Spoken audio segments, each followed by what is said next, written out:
बोलो जयकारा बोल मेरे श्री गुरु महाराज की जय। आग लगी आकाश में झरि झरि परत अंगार, संत न होते जगत में जरी जाता संसार। बोलो जयकारा बोल मेरे श्री गुरु महाराज की जय। बोलिए सांचे दरबार की जय। श्री आनंदपुरवासी भगवान की जय। श्री नगली निवासी भगवान की जय। समस्त भगत जी को जय सच्चिदानंद जी। भगत जी इस चैनल को सब्सक्राइब कीजिए, वीडियो को भी लाइक कीजिए और इस वीडियो को ज़्यादा से ज़्यादा गुरुमुखों के पास शेयर कीजिए ताकि यह भक्तिमय सत्संग समस्त गुरुमुख जन तक पहुंच सके और सभी गुरुमुख इस सत्संग को सुनकर लाभ उठा सके और आप भी भेजने के हक में पूर्ण के भागी बने। आप भी परमार्थ के कार्य में अपना सहयोग प्रदान करें। जय सच्चिदानंद भगत जी। सन 1958 की बात है कि श्री 108 श्री सद्गुरुदेव महाराज जी श्री तीसरी पातशाही जी नया गांव श्री प्रयाग धाम में विराजमान थे। यहां बावली की खुदाई का सेवा कार्य चल रहा था। सब प्रेमी दिलो जान से सेवा में लगे हुए थे। समीप ही एक टपरा में जहां आजकल छतरी नुमा गोल कमरा बना हुआ है, श्री सद्गुरुदेव महाराज जी विराजमान थे। समय दोपहर का 1 बजे का था। गर्मी का मौसम था। इसी समय कुछ विदेश में रहने वाले प्रेमी भक्त श्री दर्शन के लिए आए। श्री चरणों में उपस्थित हो श्रद्धा सहित दंडवत प्रणाम किया। श्री गुरुदेव ने आशीर्वाद देकर उन्हें अमृत तुल्य वचनों से कृतार्थ किया। आपके पावन दर्शन कर एवं अमृतमय प्रवचन सुनकर वे सब प्रेमी आनंद विभोर हो उठे एवं अपने अपने देश को श्री चरणों से कृतार्थ करने के लिए करबद्ध हो विनय करने लगे कि स्वामी जी, भारतवर्ष पर तो आपकी अत्यंत कृपा है।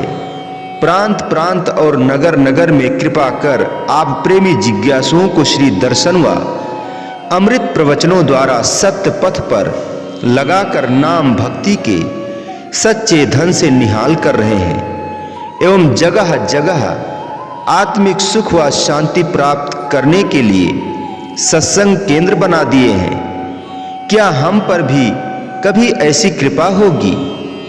विदेश में जहां चारों ओर माया ही माया का बोलबाला है, भक्ति नाम आत्मिक सुख व शांति का नाम भी नहीं और हम जैसे जीव इस माया की झूठी चमक दमक को देखकर भूल जाते हैं।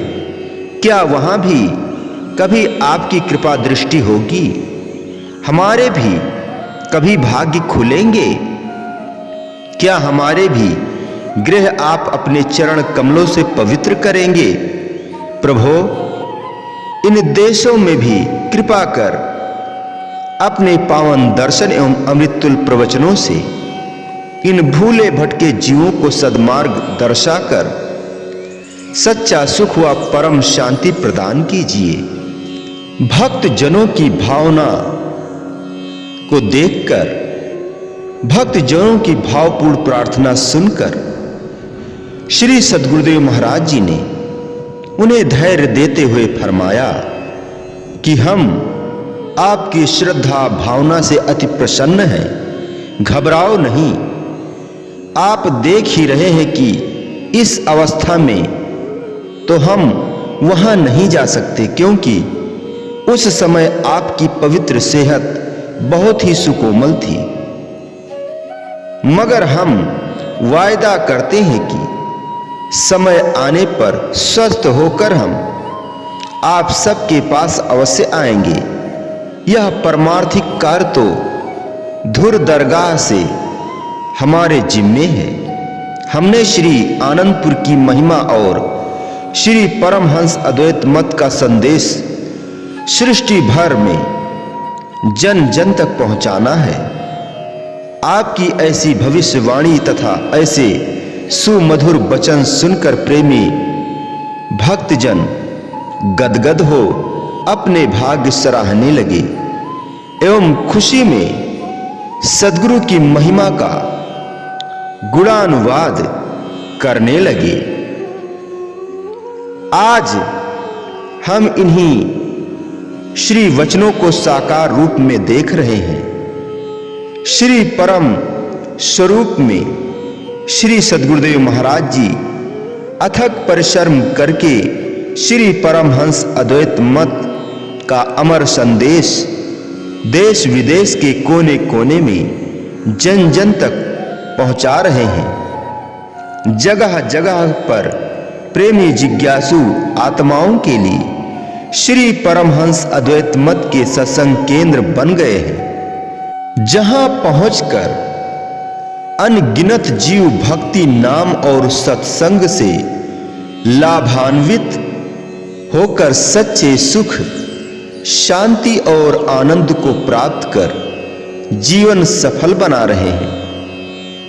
यहां एक बार आपने निज मौज से फरमाया, यह एक छोटा श्री आनंदपुर है। यह लगभग श्री आनंदपुर की तरह ही बनेगा।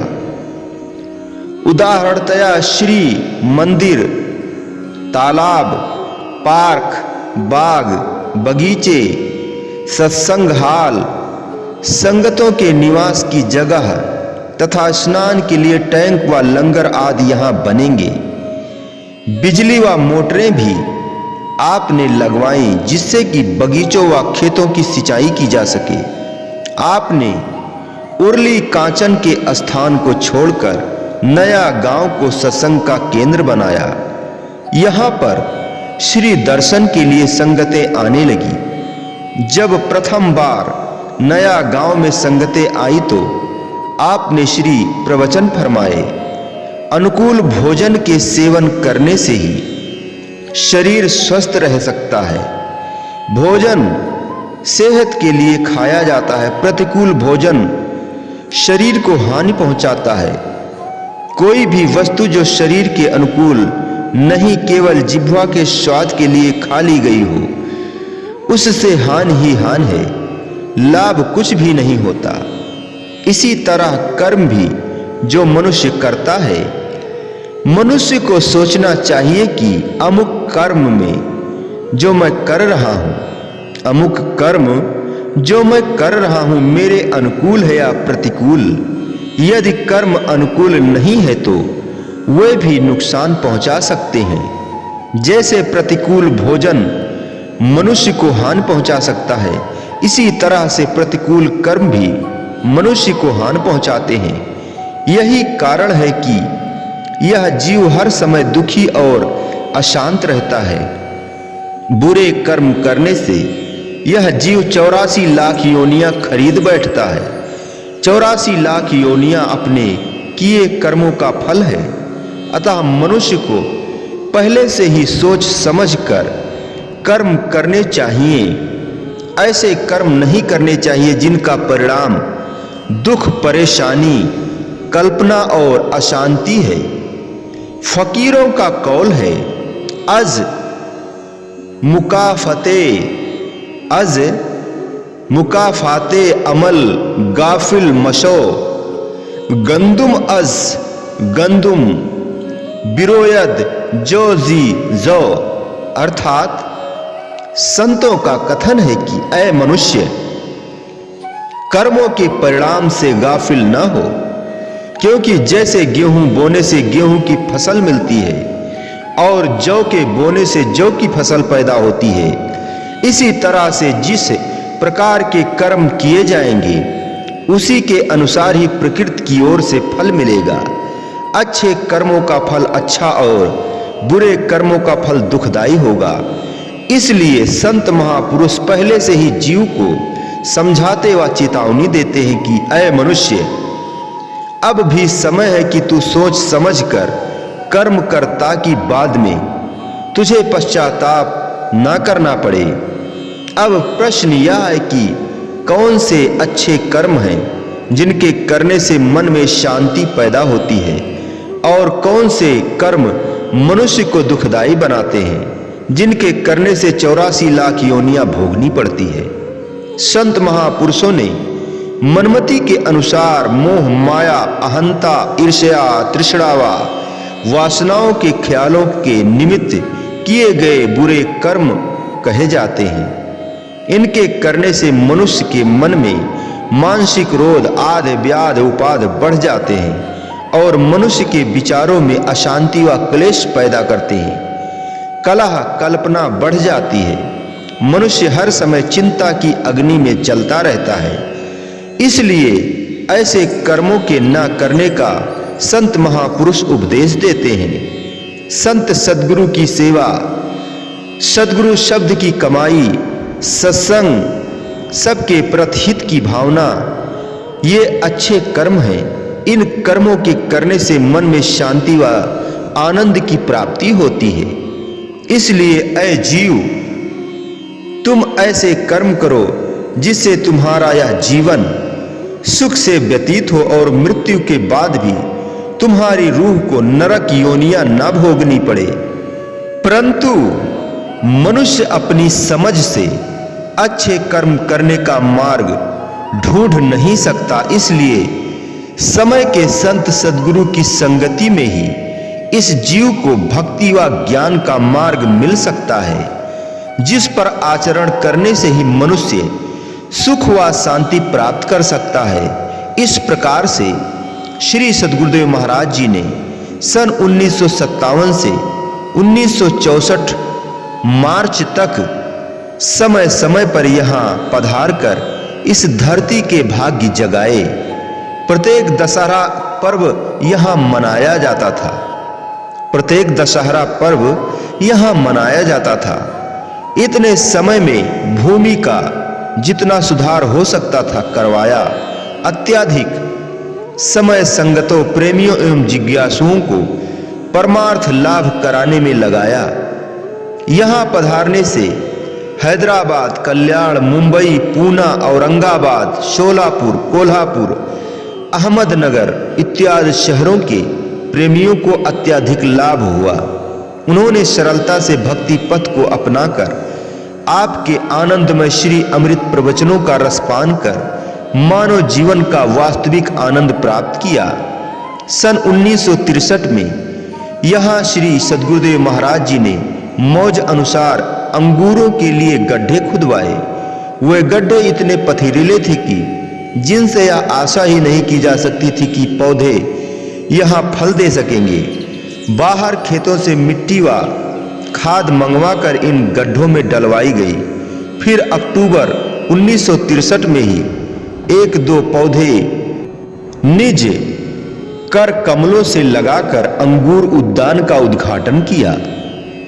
इस अंगूर आरोपण के समय आपने गुरु सेवा की विशेषता दर्शाई। कुछ विद्यार्थी भी उस समय सन 1963 में श्री आनंदपुर से नया गांव में श्री दर्शन की इच्छा से गए हुए थे। वहां पर आपकी मौज अंगूरों का कार्य करने की थी। वह विद्यार्थी सेवा की और कुछ कम ख्याल देते थे। आपने फरमाया कि गुरु सेवा जो कि अत्यंत मौज में तरंगित हो, वह हीरे, लाल व जवाहरात हैं, जिन्हें किसी भी मूल्य पर नहीं खरीदा जा सकता। हाथ में आया हुआ समय खोकर पछताना पड़ता है। सेवा करने के लिए आए हो, सेवा करो। यह विद्या पुनः वापस जाकर पढ़ लेना। संत महापुरुषों की शरण में जाकर उस सच्ची विद्या को लगन से प्राप्त कर लेना ही उचित है। अतएव इस समय में सेवा रूपी हीरे जवाहर एकत्र कर लो। उस समय मिट्टी से ट्रक भरने की सेवा चल रही थी। बाकी सेवक 20 ट्रक मिट्टी प्रतिदिन भरा करते थे। उस दिन 4 विद्यार्थियों के मिलने पर श्री आज्ञा हुई कि 30 ट्रक मिट्टी भरकर छुट्टी करनी है। श्री आज्ञा पाते ही सभी सेवक प्राणपण से जुट गए। श्री सद्गुरुदेव महाराज जी नया गांव टपरा, जिसे आजकल छतरी कहते हैं, में विराजमान थे। प्रेमी पूर्ण उत्साह से सेवा कर रहे थे। दोपहर को श्री सद्गुरुदेव महाराज जी प्रसाद देकर विश्राम गृह लौट गए। सेवक रात्रि के 8 बजे तक सेवा में जुटे रहे, परंतु ट्रक अभी 23 ही भर पाए थे। सेवकों के दिल में यह विचार था कि 30 ट्रक पूरे करने ही है। श्री दर्शन खुलने का समय हो गया, परंतु कोई भी अपने काम से तिल भर ना हिला। कुछ अन्य सेवा पर काम करने वाले सेवक अपनी सेवा समाप्त कर श्री दर्शन के लिए तैयार होकर घर में बैठे थे। महात्मा सद्गुरु सेवानंद जी भी नया गांव में मौजूद थे। उन्होंने पहले तो ट्रक भरने वाले प्रेमियों को कहा कि अब छुट्टी करो, श्री दर्शन का समय हो गया है, परंतु सब ने यही उत्तर दिया कि रात का चाहे 1 बज जाए, हम तो श्री वचन पूरे करके ही छुट्टी करेंगे। महात्मा सद्गुरु सेवानंद जी सबके कमरों में गए। जो प्रेमी श्री दर्शन के लिए तैयार बैठे थे उनके पास, और कहा कि देखो कैसी अमूल्य दात लुटाई जा रही है और आप आराम से घर में बैठे हो, चलो सेवा करो। सब अन्य प्रेमी भी वहां उपस्थित हो गए। चांदनी रात थी।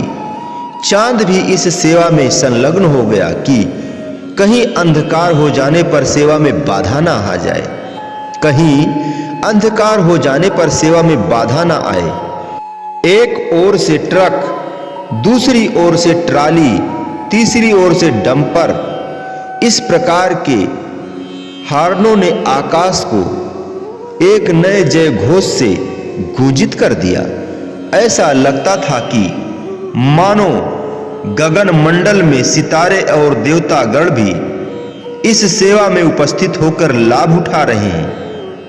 ऐसी भीड़ हो गई कि एक मिट्टी की डलिया को हाथ लगाने को भी विनय करनी पड़ी।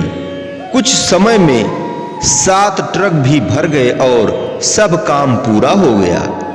सभी जयकारों से नभ को गुजाते हुए श्री दर्शन के लिए चल दिए। कितनी विचित्र लीला है कि जिस प्रभु की मिलन की लगन में हजारों वर्ष की तपस्या भी फलीभूत होनी कठिन होती है, वही भक्त वत्सल कुल मालिक प्रेमियों की प्रतीक्षा कर रहे थे कि कब प्रेमी आए और श्री दर्शन खुले। प्रेमी गुरुमुख श्री दर्शन के लिए सीधा ही श्री दर्शन हाल में पहुंचे। श्री सद्गुरुदेव महाराज जी भोजन लंगर से मंगवाकर प्रतीक्षा कर रहे थे। पहुंचते ही पहले नरलीला के रूप में फरमाया कि इतनी देर क्यों लगा दी, फिर सबको अपने सम्मुख खाना खिलाया। इसके बाद श्री दर्शन सत्संग व प्रवचन हुए। श्री सद्गुरुदेव महाराज जी ने फरमाया, श्री सद्गुरुदेव महाराज जी ने फरमाया, हिम्मते मर्दा मददे खुदा, हिम्मते मर्दा मददे खुदा। जब इंसान हौसला बांधकर काम करता है तो कुदरत उसकी मदद करती है। फिर आप तो ठहरे गुरुमुख, आप यदि सेवा में पूर्ण रुचि से जुट जाओ तो देवी शक्तियां स्वयं तुम्हारी मदद करने के लिए आएंगी। इस प्रकार श्री सद्गुरुदेव महाराज जी ने मिट्टी तथा खाद डलवाकर जमीन में अंगूर लगवाए। उन्होंने जो कुछ किया सब हम जीवों की खातिर किया। आप उन विद्यार्थियों को फरमाया करते, निज कर कमलों में नाशपतियों के गुच्छे बनाकर उन्हें दिखाते। इस तरह अंगूरों के गुच्छे नीचे की ओर लटकेंगे। अब आप सेवा कर रहे हो, फिर यहां से जाओगे तो तुम्हारी सेवा फल लाएगी, तुम्हारी सेवा फल लाएगी। ये गुच्छे भी इसी तरह लटकेंगे। यहां इतने अंगूर होंगे कि संभाले भी ना जा सकेंगे। फिर तुम खूब अंगूर खाओगे। अर्थात श्री सद्गुरुदेव महाराज जी दर्शा रहे थे कि किए हुए कर्मों का फल मिलता है। यदि सेवा करोगे तो अच्छा फल मिलेगा। श्री आनंदपुर का कार्य विस्तृत होने के कारण आप नया गांव को अधिक उन्नति ना दे सके। इसीलिए आप द्वारा बनाई हुई रूपरेखा को श्री श्री 108 श्री सद्गुरुदेव महाराज जी चौथी पातशाही जी ने पूरा करने का प्रयत्न किया और आज भी महान विभूति के रूप में श्री श्री 108 श्री सद्गुरुदेव महाराज जी श्री पंचम पातशाही जी इस कार्य की पूर्ति करा रहे हैं। पहले कहा जा चुका है कि समय समय पर श्री सद्गुरुदेव महाराज जी श्री तीसरी पातशाही जी श्री संत नगर, नया गांव, रोशनपुर तथा अन्य स्थानों को कृतार्थ करते थे, परंतु मुख्य केंद्र श्री आनंदपुर ही रखा। परंतु मुख्य केंद्र श्री आनंदपुर ही था। जब प्रत्येक स्थान पर कुछ दिन के लिए सत्संग नाम उपदेश की पावन धारा बहाने जाते तो पुनः श्री आनंदपुर ही लौट आते। श्री संत नगर अथवा नया गांव या अन्य किसी स्थान को पवित्र करने के लिए जाना होता तो विशेष पर्व श्री आनंदपुर में ही मनाने के पश्चात जाते। केवल दशहरा पर्व ही नया गांव में मनाया जाता। यहाँ श्री संत नगर अथवा नया गांव श्री लीलावा श्री प्रवचनों को उस स्थान के आदि से अंत तक की एक ही बार यह दिया गया है, क्योंकि प्रत्येक वर्ष में 2 बार संत नगर और 2 बार नया गांव अर्थात उर्ली कांचन में विराजमान होते। बार बार लिखने के स्थान पर एक ही बार पूर्ण विवरण दिया गया है। एक बार श्री वचन हुए कि आप सब गुरुमुखों का नाता हमारे साथ जन्म जन्मांतरों से चला आता है। आप सभी गुरुमुख त्रेता में भी थे और द्वापर में भी, तभी तो उस पुरानी शक्ति को लेकर आप गुरु सेवा के मग पर दृढ़ पग से चल रहे हो। 2-4 नए जिज्ञासु भी मध्य में बैठे थे। उनके दिल में विचार आया कि काम तो सेवक स्वयं करते हैं, तो श्री सद्गुरुदेव महाराज जी कैसे शक्ति प्रदान करते हैं। मन में विचार उठा ही था कि श्री अंतर्यामी भगवान ने सब सेवकों को उनके सहित जिस स्थान का पहले वर्णन हो चुका है कि उर्ली कांचन, जहां आपने अपना आश्रम स्थापित किया था, वहां से 10 मील की दूरी पर येवत नामक स्थान खरीदा था। यह स्थान एक पहाड़ी के आकार का था। अपनी मौज से इस पहाड़ी के पत्थर जहां तहां से उठाकर अपनी जमीन के चारों ओर 4 दीवारी बनाने का आदेश देकर भेज दिया। ये सब सेवक सुबह बस पर सवार होकर वहां जाते, दिन भर सेवा करते और रात्रि को बस से पुनः उर्ली कांचन आ जाते। यह उनका नित्य व्रत का नियम था। इन सेवकों ने एवत पहुंचकर जब सेवा का कार्य आरंभ किया तो पूरे दिन में 2-3 पत्थर ही दीवार तक लगा पाए। ये पत्थर इतने भारी और लंबे चौड़े थे कि हिलाने का या हिलने का नाम ही ना लेते थे। गुरुमुखों को ऐसा काम करने का अभ्यास भी न था, परंतु वह हिम्मत न हारते हुए श्री आज्ञा अनुसार सेवा में जुटे रहे। दूसरे दिन में गुरुमुखों ने 4-5 पत्थर जोड़े। इस प्रकार 8-10 दिन के पश्चात वह दिन भर में 10-12 पत्थर दीवार में जोड़ने लगे। एक दिन सायंकाल के समय श्री सद्गुरुदेव महाराज जी कार में विराजमान होकर एवत पधारे और एक पत्थर पर विराजमान हो गए तथा श्री वचन किए, क्या बात है, काम बहुत ढीला है। क्या कारण है कि अभी तक बस जरा सा काम हुआ है।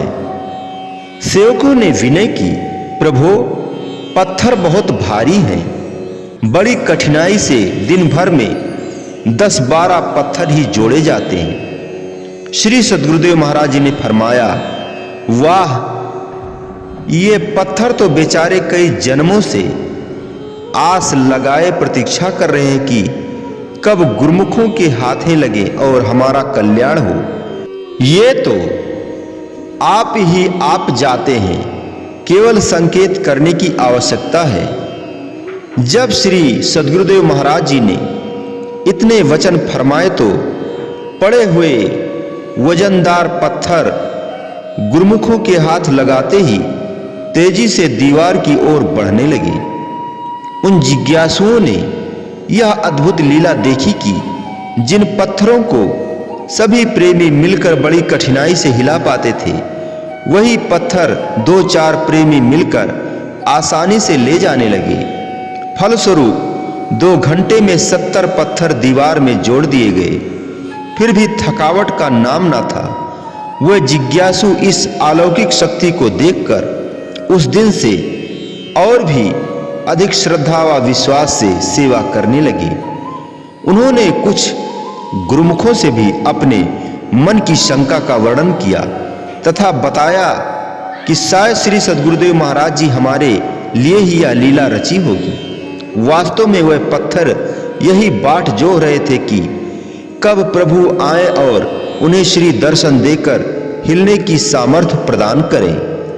यह था उनके वचनों और कृपा दृष्टि का प्रताप। उनकी अनुपम लीलाओं का कहां तक वर्णन किया जा सकता है, जितना करो उतना ही कम है। सन 1953 से 1954 और 1955 के वर्ष में तो श्री सद्गुरुदेव महाराज जी की मौजों ने श्री आनंदपुर में अनूठा ही रंग भर दिया। जैसे यह समय श्री आनंदपुर को पावन तीर्थ धाम बनाने तथा श्री आनंदपुर दरबार के कड़-कड़ का साज संवारने, जन जन तक इस पुष्प की सुगंधित फैलाने की लहरें साथ लाया हो। अमर सत्यता की प्रतीक अनूठी एवं अनुपम रचनाओं का उद्घाटन श्री आनंदपुर में हुआ। प्रत्येक रचना एवं मौज में एक दिव्य जागृति तथा ज्योति अलौकिक हो उठी। आनंद संदेश सर्वागीण दिव्य ज्योति से अनुप्राणित होकर श्री आनंदपुर दरबार से प्रेम, भक्ति तथा आत्मज्ञान की जो किरणें फूटी, वह प्रेमियों गुरुमुखों के हृदय में जगमगा उठी। इस दिव्य ज्योति का प्रकाश घट घट में पहुंचाने के लिए प्रेमियों गुरुमुखों तथा सत्संगियों ने श्री चरणों में विनय की कि प्रभु, जो भी श्री सत प्रवचन आप जन कल्याण हेतु पर्व पर या समय समय पर श्री मुख से फरमाते हैं, वह अमर वचन ऐसी दिव्य ज्योति है जो दिल को छूकर मन के सभी शत्रुओं को दूर भगाकर हृदय को शुद्ध कर देते हैं। इस ज्योति को घट घट में जगाने के लिए ऐसा उपाय किया जाए जिससे कोई भी प्राणी इस अमृत रस के पीने से वंचित न रह जाए। प्रेमियों और जिज्ञासुओं की प्यास तो इससे कहीं अधिक बढ़ी हुई है। वह त्योहार पर अपनी संसारी झंझटों से श्री दर्शन पर नहीं आ सकते तो श्री अमृत प्रवचन सुनने के लिए लालायित रहते हैं। कुछ स्थान ऐसे भी हैं जहां 6 मास अथवा 1 वर्ष से पहले सत्संग उपदेश के लिए किसी प्रचारक महात्मा का जाना नहीं होता। ऐसा कोई साधन हो जिससे घर बैठे ही उन्हें श्री अमृत वचन तथा अन्य भक्ति के मुक्ताकड़ मिल सके।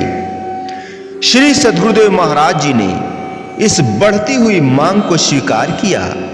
प्रेम, भक्ति, ज्ञान, वैराग्य तथा त्याग के आचरण रूपी जीवन का निर्माण करने हेतु इन्हीं भावनाओं तथा विचारों से युक्त एक मासिक पत्रिका के प्रकाशन का प्रबंध करवाया, जिसके पढ़ने तथा श्रवण करने से हृदय में ज्ञान का प्रकाश होने लगता है। यह प्रकाश या रोशनी श्री दर्शन करने व श्री अमृततुल्य वचनों को सुनने के लिए उत्साह भर देती है। जब संत महापुरुषों की संगति मिल जाती है तो काम, क्रोध, अहंकार आदि शत्रु इस रोशनी को पाकर स्वयं भाग जाते हैं। इस मासिक पत्रिका का शुभ नाम श्री मुख से आनंद संदेश फरमाया। 1 फरवरी 1953 को इस मासिक पत्रिका के निकालने की आज्ञा प्रदान की। 13 अप्रैल 1953 बैसाखी के शुभ पर्व पर मासिक पत्रिका आनंद संदेश प्रकाशित होने की खुशखबरी सर्व संगतों को सुनाई गई। सब संगत ने इस हर्ष में जयकारों से हाल को गुंजा दिया। आनंद संदेश को उर्दू, हिंदी व सिंधी 3 भाषाओं में छपवाने का प्रबंध किया गया। इसका प्रथम संस्करण मई 1953 से इसका संस्करण मई 1953 में छपकर तैयार हो गया और जन जन को आत्मज्ञान की गंगा में स्नान कराने के लिए वह घर घर तक पहुंचाया गया। नाम अनुरूप गुणों को लेकर वर्तमान समय तक यह उन्नति के मार्ग पर अग्रसर होकर सर्वसाधारण को कृतार्थ कर रहा है। इसमें श्री सद्गुरुदेव महाराज जी, श्री तीसरी पातशाही जी, श्री सद्गुरुदेव महाराज जी, श्री चौथी पातशाही जी एवं श्री सद्गुरुदेव महाराज जी, श्री पंचम पातशाही जी के समय समय पर होने वाले श्री अमृत प्रवचन तथा अन्य महात्माओं के भक्ति, ज्ञान, वैराग्य से युक्त विचारों एवं एकत्रित कर कथा, लेख, भजन, श्री अमरवाणी आदि विभिन्न रूपों में प्रकट किया जाता है, जिसे पढ़कर प्रेमियों को असीम लाभ हुआ और हो रहा है। इसे ज्योति स्तंभ कहा जाए तो अनुपयुक्त न होगा। यह पूर्ण संत महापुरुषों के मिलाप का एक साधन है, साधक के लिए पथ प्रदर्शक है। इसी से जीवन के आनंद रूपी संदेश को प्राप्त कर सर्वसाधारण भी लाभान्वित हो रहे हैं। श्री आनंदपुर की संगतें व अन्य जीवों को भारत में तथा विदेशों में जहां भी भक्ति के जिज्ञासु थे और हैं, सबको यह आनंदमय संदेश पहुंचाता रहा और पहुंचा रहा है। इसने जीवन में नया रंग, नई उमंग, नया साहस और भक्ति की प्रतिभाशाली तरंग तरंगित करने का कार्य पूर्ण रूप से निभाया और निभा रहा है। इस मासिक पत्र आनंद संदेश के प्रकाशन के लिए श्री सद्गुरुदेव महाराज जी, श्री तीसरी पातशाही जी ने श्री आनंदपुर सत्संग आश्रम में आनंद प्रिंटिंग प्रेस स्थापित करवा दिया। आनंद संदेश के साथ साथ यहाँ धार्मिक पुस्तकें जैसे भक्ति सागर, भक्ति दीपक, सार उपदेश, आनंद रामायण तथा अन्य पुस्तकें भी प्रकाशित की गईं। इसके पश्चात श्री श्री 108 श्री सद्गुरुदेव महाराज जी, श्री पंचम पातशाही जी ने आत्मिक संपदा का एक विशेष अमूल्य उपहार श्री परमहंस अद्वैत मत अमर ज्योति ग्रंथ प्रेमी गुरुमुखों एवं भक्ति की अभिलाषी आत्माओं को प्रदान किया, जिसमें श्री आनंदपुर के उन्नायक श्री परमहंस महान विभूतियों का जीवन चरित्र लिखा हुआ है। इसे पढ़ने से हृदय दिव्य आलोक से आलोकित हो जाता है तथा परम सुख एवं आनंद की अनुभूति होती है। इसका प्रथम संस्करण अप्रैल सन 1972 में प्रकाशित हुआ। परमार्थ, भक्ति एवं आत्म उन्नति के उच्च सिद्धांतों को सम्मुख रखकर प्रेमियों की मांग को पूरा करने के लिए आप समय अनुसार धार्मिक पुस्तकों का निरंतर प्रकाशन करवा रहे हैं। मई सन 1973 में विदेश में निवास करने वाले गुरुमुखों की मांग को पूर्ण करने के लिए द स्पिरिचुअल ब्लिस के नाम से अंग्रेजी भाषा में मासिक पत्रिका का प्रकाशन करवाया। जिससे भारत तथा विदेश में रहने वाले गुरुमुखों को आध्यात्मिक लाभ प्राप्त हो रहा है। इसके साथ साथ अन्य इंग्लिश पुस्तकों का प्रकाशन भी हुआ। अब इस आनंद प्रिंटिंग प्रेस में भी श्री आनंदपुर दरबार की ओर से हिंदी, सिंधी तथा अंग्रेजी भाषा में धार्मिक पुस्तकों का प्रकाशन होता है, जिनको पढ़कर जन साधारण भी लाभ उठा रहे हैं। इसी प्रकार आप श्री आनंदपुर के कार्य की देखरेख करते हुए अन्य स्थानों पर जन कल्याण हेतु जाते थे। एक बार 1953 में आप राजस्थान की ओर पधारे। छबड़ा गुगर कोटा से होते हुए अजमेर पहुंचे। वहां जयपुरी की संगत ने विनय की श्री सद्गुरुदेव महाराज जी जयपुर को भी पवित्र करने की कृपा करें। उन लोगों की नम्रता, श्रद्धा व प्रेम को देखकर कृपालु भगवान ने उनकी प्रार्थना स्वीकार कर ली। आपने 2 दिन पश्चात जयपुर पधारने का उन्हें वचन दिया। अब जयपुर की संगत व महात्मा परम विवेकानंद जी परस्पर सलाह करने लगे कि श्री सद्गुरुदेव महाराज जी के ठहरने के लिए एक ऐसा विशाल भवन होना चाहिए जहां जयपुर की संगत आकर श्री दर्शन का लाभ उठा सके। उन्होंने अत्यधिक खोज की। ढूंढने पर पता चला कि एक सेठ ने एक नई कोठी बनवाई है, परंतु वह सेठ श्रद्धालु न था। जयपुर के एक भक्त सत्संगी उससे जान पहचान थी। उसने सेठ जी के साथ चर्चा की कि हमारे श्री सद्गुरुदेव महाराज जी 2-3 दिन के लिए जयपुर पधार रहे हैं। अगर आप अपनी नई कोठी उनके ठहरने के लिए दे दें तो बहुत अच्छा होगा। सेठ जी ने कहा कि अभी तो मैंने उसका उद्घाटन ही नहीं करवाया। भक्तों ने कहा कि 3-4 दिन बाद करवा लेना। उनके आग्रह पर सेठ जी ने कोठी भक्तजनों को सौंप दी। उसी दिन शाम के समय आपने जयपुर में कृपा की। महात्मा परम विवेकानंद जी ने स्वागत के रूप में काफी तैयारियां की हुई थी। श्री सद्गुरुदेव महाराज जी ने सेठ जी की कोठी में कृपा की। दिन रात सत्संग की पावन धारा बहाने लगी।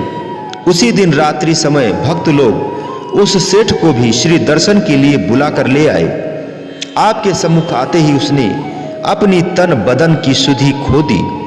श्री दर्शन ने उसे ऐसा मतवाला बना दिया कि वह श्री छवि को देखते ही समस्त वृत्तियों को खो बैठा। आप उस समय प्रवचन फरमा रहे थे, इंसान माया का परवाना बना हुआ है। यदि कभी इस माया को पीठ दे दे तो पता चले कि यह छाया की भांत उसके पीछे कैसे दौड़ती है। इन मायावी सामानों में जीव ने सुरति को इस कदर फंसा दी है कि इसे इसके परिणाम का पता ही नहीं कि क्या होगा। धन में सुरति लगाने से अंत में सर्प की योनि मिलती है। मकान में सुरति फंसाने से भूत प्रेत की योनि प्राप्त होगी। यदि सुरति पुत्र में अटक रहेगी तो यदि सुरति पुत्र में अटकी रह जाएगी तो सुअर का जन्म मिलेगा। इसी प्रकार अन्यान योनियों का जीव शिकार बनकर 84 का चक्र खरीद लेता है। यदि यही सुरति संत महापुरुषों के दिए हुए सच्चे नाम से जोड़ी जाए तो अंतिम समय यह सुरत प्रभु के धाम में पहुंचा देगी, जहां पहुंचकर आवागमन के चक्र से छुटकारा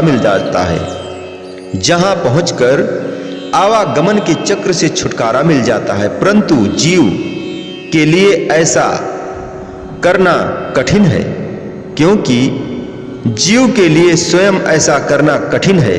संत महापुरुषों की संगति से ही जीव को ऐसा ज्ञान मिलता है। संत महापुरुष जीव को वचनामृत द्वारा सदा सावधान करते हैं। वैसे तो जिस धरती पर संत महापुरुष स्वयं कृपा करते हैं उस धरती का वातावरण निर्मल बन जाता है। उनके पावन वचनामृत श्रवण करने से मन की चंचल वृत्तियां शिथिल हो जाती हैं। मन स्वयं भक्ति मार्ग को अपना लेता है। संत महापुरुषों की संगति ही जीव के विचारों में परिवर्तन ला सकती है। अतः संत महापुरुषों का समागम आवश्यक है। मनुष्य संत महापुरुषों की संगति प्राप्त कर अपना कल्याण करे। ये वचन सेठ जी के मन पर बाण की तरह लगे। उसने सोचा कि शायद यह महापुरुष मेरे लिए ही वचन फरमा रहे हैं। संत महापुरुष तो स्वाभाविक ही ऐसे वचन फरमाते हैं जो जीव के संकल्प विकल्पों को मिटा दे। सत्संग समाप्त हुआ, सब संगत अपने अपने घर लौट गई, किंतु सेठ जी वहीं बैठे रहे। सेठ जी के जन्म जन्मांतरों के कलुष जैसे एक पल में ही धुल गए। उसे अपने दिल रूपी दर्पण में जैसे श्री सद्गुरुदेव महाराज जी दिखाई देने लगे।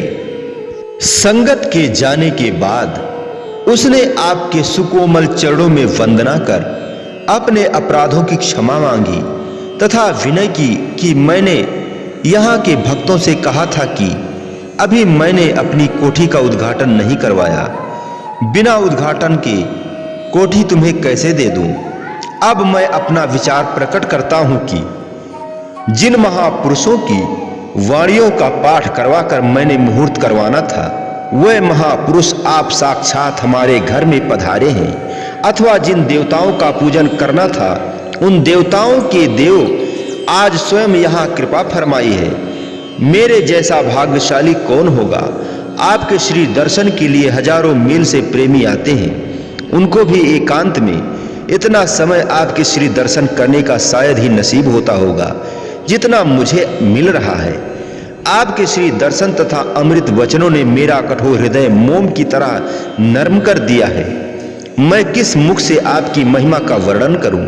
आप साक्षात भगवान हैं। हम जैसे जीवों को आप दिव्य दृष्टि देकर सत्य और असत्य की परख करने आए हैं। सत्य और असत्य की परख कराने के लिए आए हैं। मैं अपने मन की अवस्था को बदला हुआ देखकर स्वयं हैरान हूं कि मेरे विचारों में धरती और आकाश का सा अंतर इतनी शीघ्रता से कैसे आ गया। आप दयालु हैं। आप अपनी कृपा दृष्टि से जीव को भक्ति रूपी धन से माला माल कर सकते हैं। जैसे गुरुवाणी का वचन है, साचे साहिबा किया नाही घर तेरे, साचे साहिबा किया नाही घर तेरे, घरिता तेरे सब कछु है, जिस देहि को पावही। यह बात आज प्रत्यक्ष मैंने देख ली। मेरी जिह्वा में यह शक्ति नहीं कि आपकी महिमा का गायन कर सकूं। धन्य है गुरुदेव। उसने श्री सद्गुरुदेव महाराज जी से नाम दीक्षा ली और कृत्य हो गया। अब उसने अपने संबंधियों से भी यह कह दिया कि मेरी कोठी का उद्घाटन बड़ी धूमधाम से हुआ है। उसने फिर उस कोठी का उद्घाटन कभी न करवाया। इतना प्रताप है कि एक पल की श्रेष्ठ संगति का यदि जीव निरंतर संत महापुरुषों की संगति करता रहे तो जितना लाभ होगा, इसका अनुमान कहां लगाया जा सकता है। जब आप नित्य प्रत पावन सत्संग की गंगा में सर्वसाधारण को मज्जन करवाकर 4-5 दिन के पश्चात श्री आनंदपुर लौटने लगे तो सेठ जी ने 1-2 दिन और रहने का आग्रह किया। यह विनय की, दीनदयाल, हम जीवों के अवगुणों को न निहारते हुए इस भवन को अपना ही समझकर यहाँ पधारने की कृपा करते रहिएगा। यह मेरी हार्दिक अभिलाषा है। आप उस स्थान को कृतार्थ कर और आशीष से उसके दामन को भरकर श्री आनंदपुर में पधारे। जब जब भी आप कुछ दिनों के लिए जन कल्याण हेतु बाहर जाते तो श्री आनंदपुर के प्रेमी शरणागत उन दिनों आपके वचना अनुसार सेवा में तथा आपकी याद में एक एक क्षण चकोर की न्यायी बाट जोहने में लगाते। जब आप श्री सद्गुरुदेव महाराज जी श्री तीसरी पातशाही जी की कार सुरीले मनहरण हॉर्न बजाती हुई वापस आती तो श्री आनंदपुर की धरती का कड़कड़ और प्रेमियों के हृदय शरद पूर्णिमा के विधु को पाकर कैरो कुसुम की तरह खिल उठते। कार के हॉर्न जमीन व आसमान को बांसुरी की धुन की न्याय गुंजा देते। प्रेम दीवाने उस प्रेम की मधुरिमा को पाकर पुनः मस्ती में झूम उठते। श्री आनंदपुर तो मानो यह चाहता है कि मेरा एक एक कण श्री चरण कमलों से पवित्र हो, ताकि मैं भी अपने सौभाग्य पर इठलाऊं। श्री आनंदपुर में शरणागतों की संख्या दिन प्रतिदिन बढ़ती जा रही थी। जितनी शरणागतों की संख्या बढ़ती, उतना ही श्री सद्गुरुदेव महाराज जी अत्यंत प्रसन्न होते, क्योंकि उनकी जन्मों से बिछड़ी हुई रूहें अपने धाम में पहुंच रही थी, जिनके लिए वे सब रचनाएं रच रहे थे। वे उच्च संस्कारी तथा आतुर प्रेमियों को अर्थात रूहों को जो आपके श्री चरणों में शरणागत होना चाहती थी या भक्ति की अभिलाषी थी, उन्हें निज स्थान पर पहुंचा हुआ देख तथा अपने श्री सद्गुरुदेव महाराज जी श्री दूसरी पातशाही जी के वचनों को पूरा होता देखकर प्रसन्न हो रहे थे। अत्यधिक प्रसन्नता आपको इसलिए हुई कि आप जिस कार्य को पूरा करना चाहते थे वह संपूर्ण हो रहा था। इस प्रकार श्री सद्गुरुदेव महाराज जी श्री तीसरी पातशाही जी ने यथा संभव साधनों से सर्वसाधारण को प्रेम भक्ति का अमृत पिलाया। जिन जीवों की हृदय में गुरु भक्ति की लगन जागरूक हो चुकी थी तथा जो श्री दरबार में शरणागति लेना चाहते थे, उनकी अटूट निष्ठा को देखकर उन्हें चरण शरण प्रदान की तथा जो संस्कारी आत्माएं आपकी विमल भक्ति में लगन बढ़ाती हुई संसार में रह रही थी, आप उनके अंतर मानस की जानते हुए उन्हें उसी अनुरूप श्री प्रवचनामृत पान कराकर उनकी भक्ति बना रहे थे। भक्त धर्म भानु जी, जो कि सद्गुरुदेव महाराज जी के अनन्य प्रेमी व उच्च संस्कारी आत्मा थे, उनका कथन है कि मैं दिल्ली में रहता था तथा सभा समाजों में व्याख्यान दिया करता था। ग्रीष्म अवकाश होने पर मैं प्रायः श्री दर्शन के लिए श्री आनंदपुर में आ जाया करता था। प्रेमियों की छुट्टियां श्री दरबार की सेवा में ही व्यतीत होती थी। जब मैं यहाँ पहुंचा और श्री दर्शन की आज्ञा पाकर अंदर श्री चरणों में उपस्थित हुआ, तब श्री भगवान अकेले अपनी पवित्र मौज में पलंग पर विराजमान थे। श्रद्धा पूर्वक साष्टांग दंडवत प्रणाम किया और ज्यों ही आज्ञा पाकर मैंने श्री पदार विंदों में सिर रखकर आंखें उठाई तो सहसा श्री सद्गुरुदेव महाराज जी ने फरमाया, सत्संग होता है। मैं असमंजस में पड़ गया कि क्या उत्तर दूं। महाप्रभु जानते थे कि मैं सभा समाजों में बहुत व्याख्यान दिया करता हूं।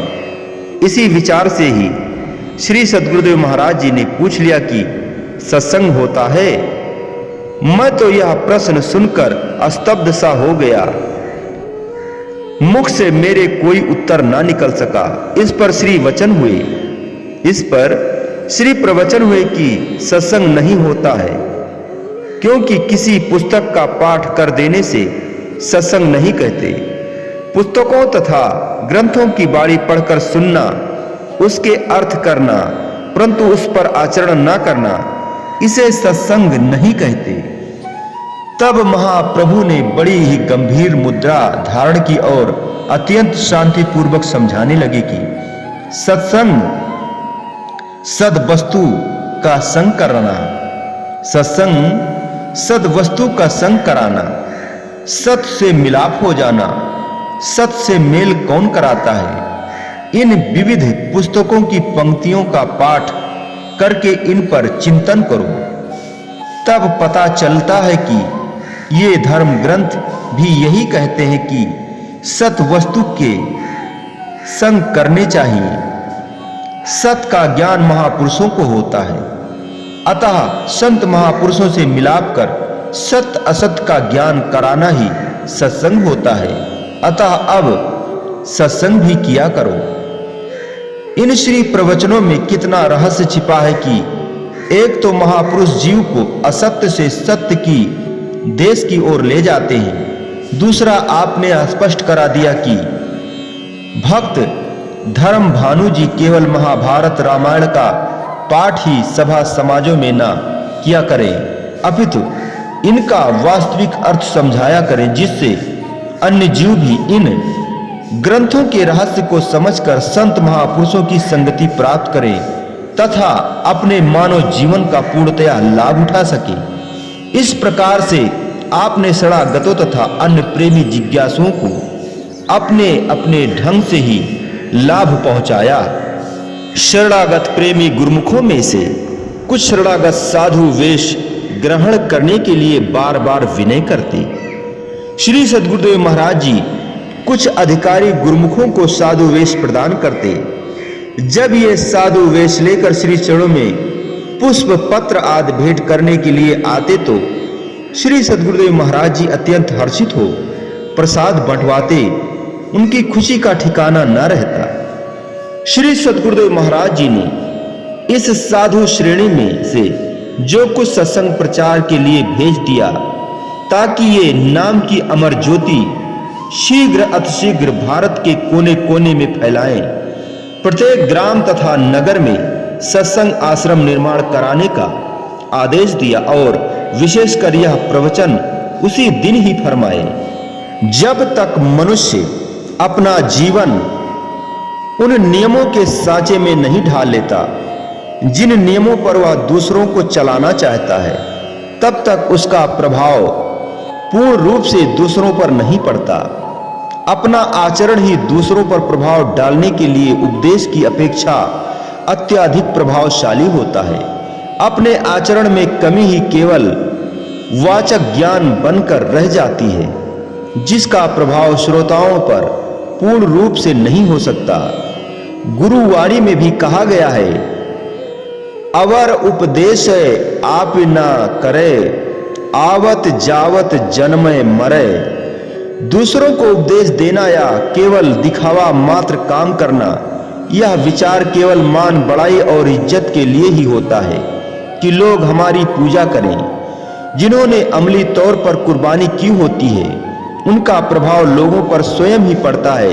इसलिए पहले स्वयं आचरण करो, पुनः दूसरों को उपदेश दो तो उसका प्रभाव सब पर अधिक पड़ेगा। वरना आप आचरण न करने से दूसरों का कल्याण करने की अपेक्षा स्वयं ही आवागमन के चक्र में फंस जाएंगे। सेवक बनकर गुरु की ओर से परमार्थ का संदेश लोगों तक पहुंचाओ। उनकी तरफ से जो सेवा भेंट हो उसे सद्गुरु की भेंट समझो। वह सब सेवा सद्गुरु के चरणों में भेंट करने की होती है, ताकि अपनी ममता या अहंता किसी वस्तु में न हो। औरों को उपदेश देने का यह अभिमान नहीं करना कि मैं विद्वान हूं, मैं गुणवान हूं, मैं चतुर हूं और मेरे ही उपदेश से मेरी मान्यता होती है। यह सरासर गलती और कमजोरी है। जिसके जिम्मे सद्गुरु की ओर से जो सेवा लगी हो, यदि वह स्वयं उसका मालिक बन बैठे तो उसकी यह हालत कैसी होती है कि शिष्य शाखा बहुते किए, शिष्य शाखा बहुते किए, सद्गुरु किया न मीत। चाले थे सतलोक को, बीच ही अटका चीत। परम सत श्री कबीर साहब जी फरमाते हैं, तुम साधु हो, तुम लोगों में यह कमजोरी नहीं होनी चाहिए कि यहां पर भी जिस महात्मा या भक्त को सत्संग प्रचार की आज्ञा दी जावे, उसे दृढ़ता से समझ लेना चाहिए कि यह सेवा सद्गुरु की ओर से उसे सौंपी गई है। यदि सत्संग करने वाला यह चाहे कि मेरी मान्यता हो, लोग मेरी प्रशंसा करें, तो वह गिरावट की ओर जाएगा। स्वयं आचरण करता चला जाए, उसका प्रभाव स्वयं लोगों पर पड़ेगा। श्री आनंदपुर में भी जो महात्मा जन सत्संग करते हैं, वह इसे अपनी सेवा ही समझे, वह इसे अपनी सेवा ही समझे। इसी तरह हर सत्संगी, चाहे वह श्री आनंदपुर में है या बाहर सत्संग करता है, वह अपने आप को सेवक ही समझे।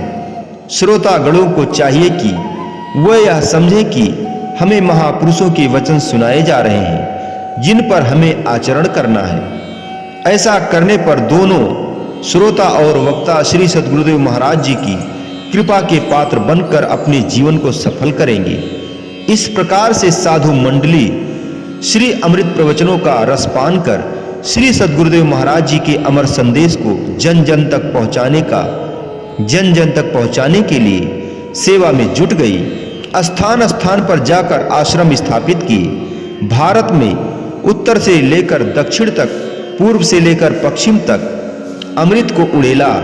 यहाँ तक कि विदेश में भी इस कली मल हरणी त्रिताप विनाशिनी भक्ति का संदेश पहुंचाया।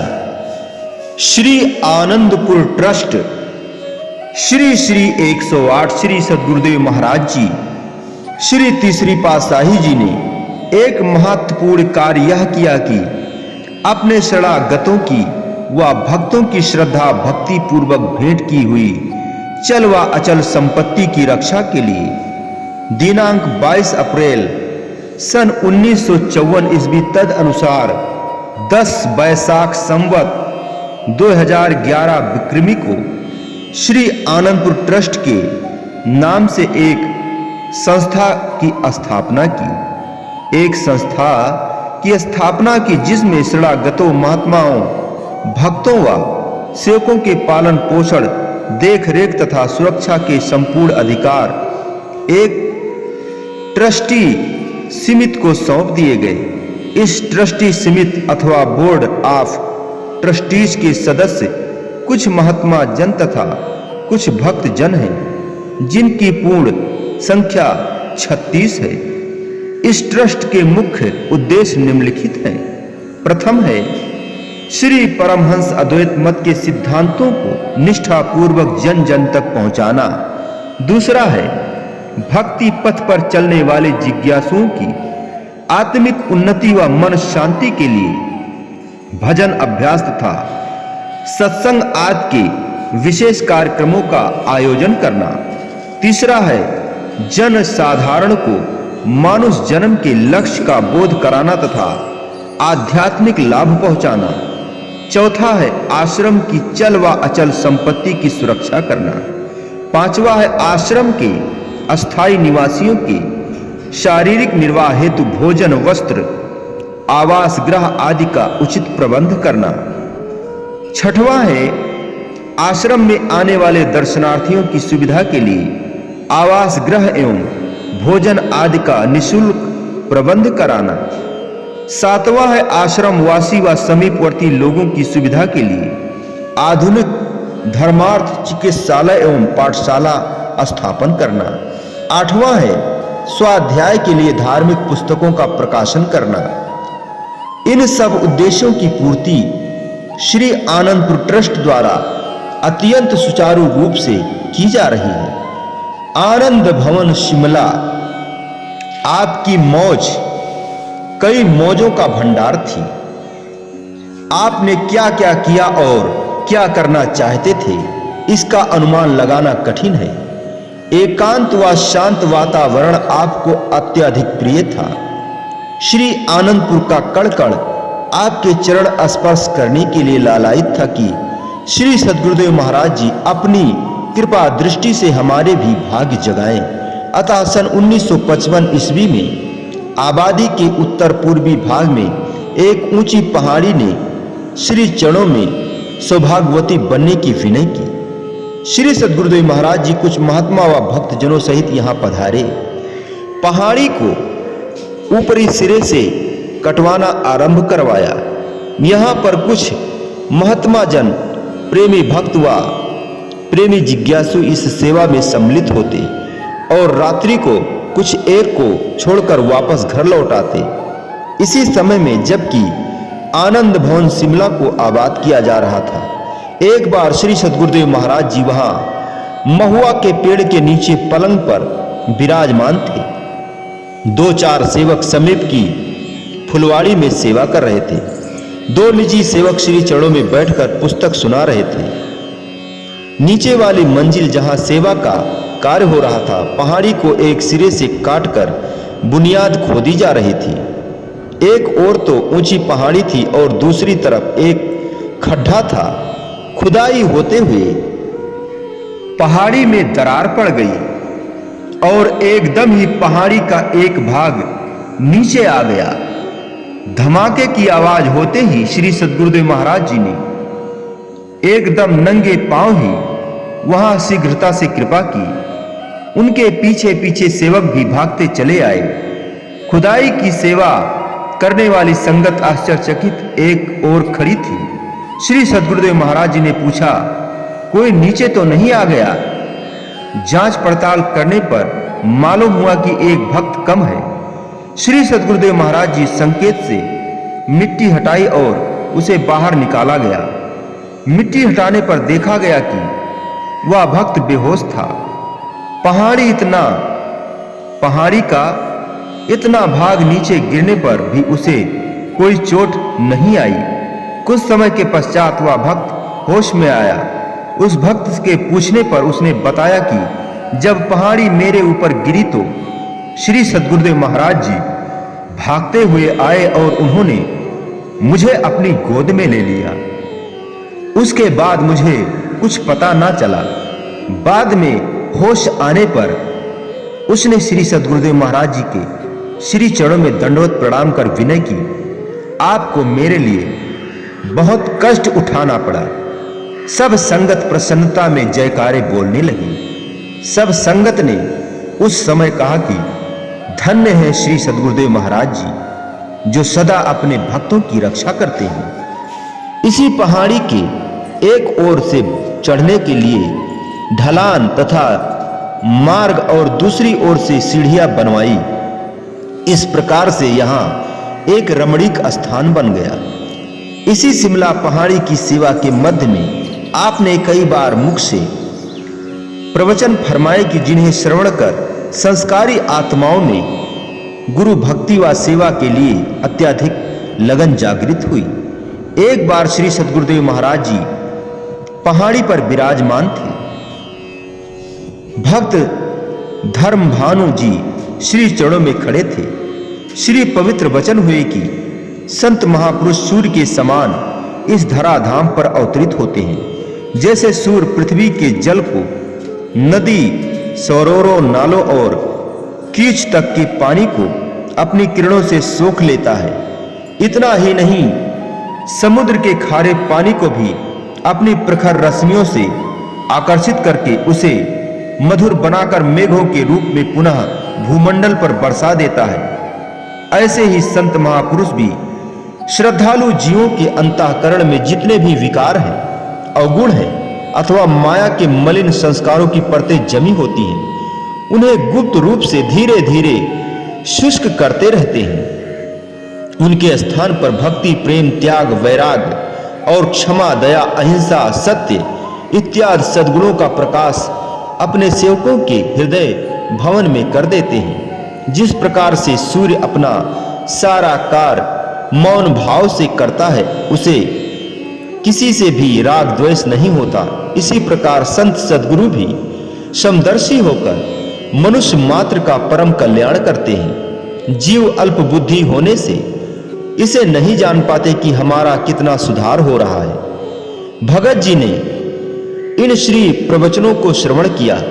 उनके हृदय में श्री सद्गुरुदेव महाराज जी के श्री चरणों के प्रति पहले से भी अधिक प्रेम तरंगित हो गया और उन्होंने श्री दरबार की सेवा को बड़े हिच्च से व सतर्कता से अंतिम समय तक निभाया। यही पहाड़ी जिसका शुभ नाम श्री सद्गुरुदेव महाराज जी ने आनंद भवन शिमला श्री मुख से फरमाया, आज तक इसी शुभ नाम से विख्यात है। बोलो जयकारा बोल मेरे श्री गुरु महाराज की जय। बोलिए सांचे दरबार की जय।